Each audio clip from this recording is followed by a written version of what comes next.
Ya, creo que hablar de influencia de esta generación de los 90 de poesía chilena es bien complejo porque creo que le corresponde a la crítica tratar de establecer los cánones, los grados de influencia y sobre todo habiendo pasado tan pocos años, pero sí, desde mi experiencia personal, creo que los poetas de los 90 fueron muy importantes, no solo por la obra, sino porque fueron quienes introdujeron ciertas lecturas que tal vez acá hacían falta o que no nos habían llegado desde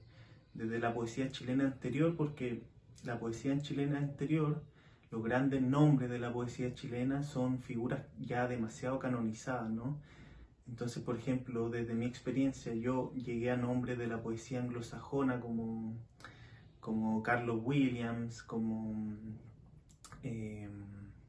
Creeley, Olson, a través de un poeta de los 90 que se llama Germán Carrasco,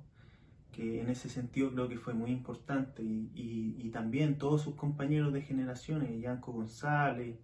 Matías Rivas, con su trabajo sobre todo editorial, eh, son quienes ahora a los poetas más jóvenes, a los lectores,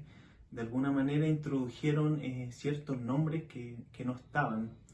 Y también creo que haciendo como una radiografía de estos poetas, creo que les tocó a ellos un periodo en el que la poesía chilena, en mayúscula, dejó de ser como el discurso oficial, dejaron de haber estos bates, si no me equivoco, yo diría que hoy queda Raúl Zurita, Elvira Hernando un poco, pero ya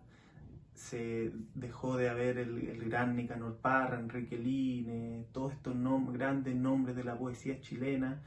En cambio, en contraste surgieron estos nombres que no les interesaba a ellos mismos ser el gran nuevo nombre de la poesía chilena, sino hacer un trabajo, creo yo, mucho más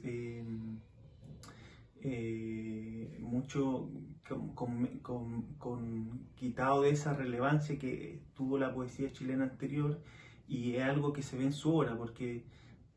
si algo lo hermana a estos poetas, que son muchos y tienen diferentes búsquedas estéticas, es que trabajan un lenguaje tal vez mucho más coloquial, mucho más cercano, sus versos son más experienciales, creo, como que dejan la abstracción de lado, eh, algo que un concepto que reitera mucho Germán Carrasco, esto de hablar en voz baja,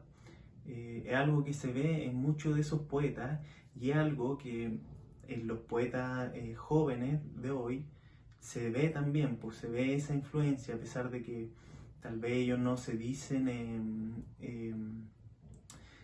ellos no formaron escuela, creo también eso es importante, pero sí se ve la influencia de poetas como Kurt Folch en ciertos poetas más jóvenes, la misma influencia de Germán Carrasco, Matías Rivas, Yanko,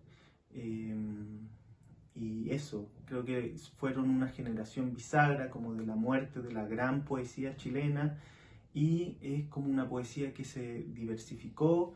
que es mucho más cercana a la experiencia callejera, que tiene esta cuestión de introducir nuevos elementos de la poesía extranjera. Muchos de ellos son traductores, son gente que leen inglés versus tal vez los poetas anteriores, que no todos lo hacían. Entonces creo que eso, que su influencia se va a aquilatar al paso de los años, pero de alguna manera, gente como yo que soy lector nomás de poesía, sí me siento como que esta generación de poetas me marcó un poco la pauta con ciertas lecturas y con ciertas formas de leer poesía, porque no solo está la generación de los poetas de los 90 en Chile, sino también en muchas partes. En Argentina también hay una propia generación de los poetas de los 90 que cumple casi las mismas características. Entonces, yo también soy muy seguidor de eso, y creo que ahora se está viendo un poco más tal vez su influencia, que tal vez es menor grado que la de la gran poesía, la gran tradición de poesía chilena, pero sí al ser más cercana, sí, tal vez no, yo me siento un poco tal vez educado por esa generación. Eso, creo que eso.